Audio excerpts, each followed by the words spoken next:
security, innovation and interoperability. We also discussed the situation on the ground. Last year, Ukraine won the battles for Kiev, Kharkiv and Kherson.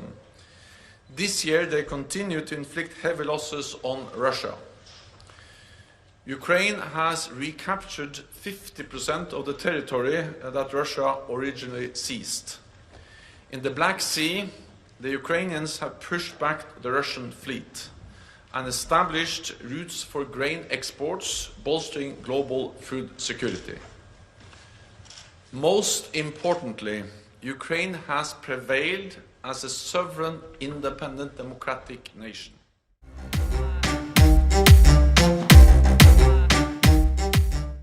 What is the current status of affairs militarily between Russia and Ukraine as Republicans continue to negotiate with each other and with Joe Biden to send another $61 billion in cash and military hardware there? Well, I mean, let's put American politics aside and let's just assume for a second that this money was released. There's no ammunition to buy. The NATO has admitted that they have failed in the ammunition war with Russia. That their goal was to produce 1 million rounds of ammunition a year, and they aren't anywhere near close to that. They're 200,000 rounds, and they can't produce any more. And there's no ammunition to buy. So it's like having all the money. If you save up all your money to buy a Rolls Royce, but there's no Rolls Royce dealers anymore. It's not there.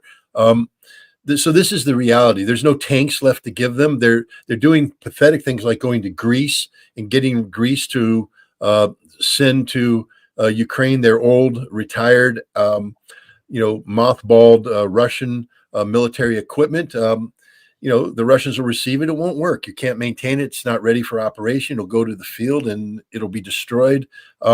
There's nothing that NATO can do to change what's happening to the Ukrainian military on the ground, which is they are suffering strategic defeat at the hands of the Russians. We're seeing the Russians have taken over the strategic initiative, the operational initiative, and the tactical initiative. Russia is advancing across the lines. These aren't dramatic big arrow advances. These are small, going 500 meters this day, 2 kilometers here, 3 kilometers. But the Ukrainians are being pushed back, and they're being forced to, because standardly, if you're attacked and you're pushed out of your position, the first thing is to counterattack. The counterattack requires the deployment of reserves. They don't have any reserves left to deploy. Nobody trained, no equipment, and so they're being stretched thin, and eventually you're going to stretch them so thin they're going to break all across the front, and the Russians are moving forward. So this is the reality right now. We're looking at the lack of on the part of the Ukrainian forces. The Russians are only getting stronger. The Ukrainians are only getting weaker. I don't want to get into Israel just yet, but it's one of the reasons that there's nothing left for us to supply them, because we're sending everything to the IDF. Well, I just have to laugh because, and I apologize for laughing because this is war and it's a serious business. But you remember Joe Biden. Why did we give Ukraine cluster munitions? Because we didn't have any other 155 millimeter ammunition to give them. There's nothing left to give. So we gave them the cluster munitions because we had nothing left, except for all the 155 millimeter ammunition we just gave Israel. Well, what we've done and what the American people aren't being told is we are reaching deep into our war stocks.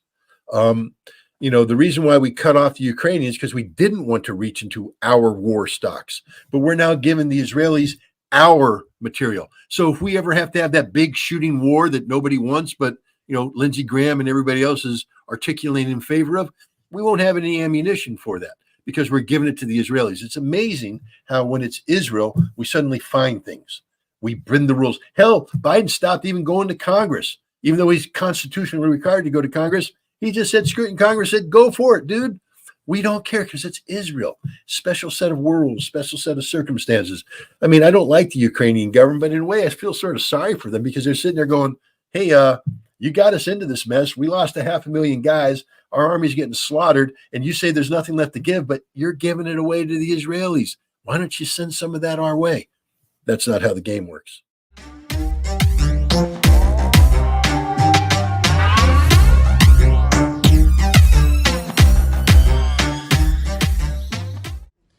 this is a major achievement, a big win. As Ukraine has moved forward, Russia has fallen backward. It is now weaker politically, militarily, and economically. Politically, Russia is losing influence in its near abroad, not only in Ukraine, but in Caucasus and Central Asia.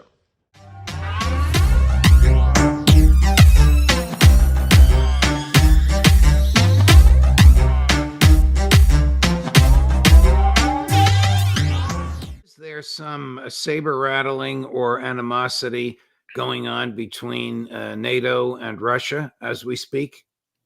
Well, I mean, you see NATO making noises, but the bottom line is NATO's a paper tiger. There's nothing in NATO. They've got nothing.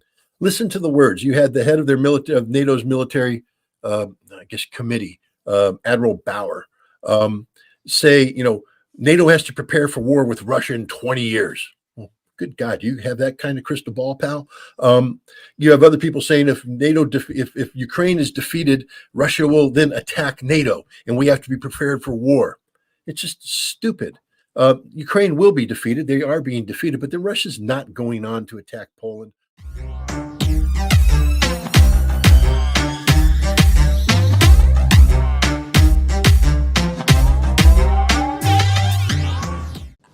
Understanding from you about what Ukraine is doing for 2024, because last year 2023 was all about a counteroffensive. 2022 was about defending themselves from Putin's invasion and getting the allies to coalesce around them.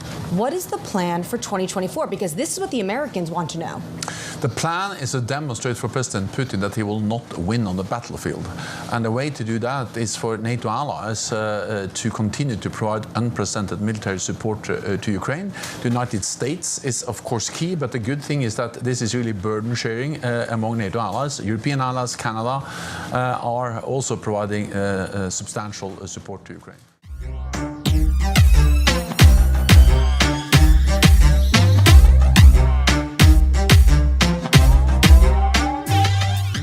More obvious now than it was even a week ago that the 61 billion, they might as well just throw it down the drain. Well, I think the danger of that money not getting there to Ukraine really highlights the overall folly, the stupidity, the recklessness of the Biden administration pursuing this unwinnable war. This was always what was going to happen. Ukraine was never going to win this war. And you were going to get to this position like they're in now, where the country has been so destroyed, it's been so deflated. They are millions of people short to run their economy. I mean, the government of Ukraine says about 4 million refugees need to come back to Ukraine because that's how big their labor shortage is. I mean, so just in all types of measures and metrics of the country, aside from the horror of the front, Ukraine is in terrible position.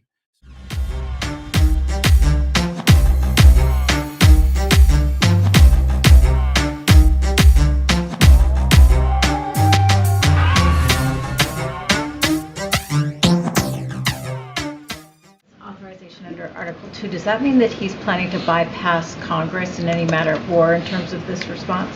I'm not going to get ahead of his decision making.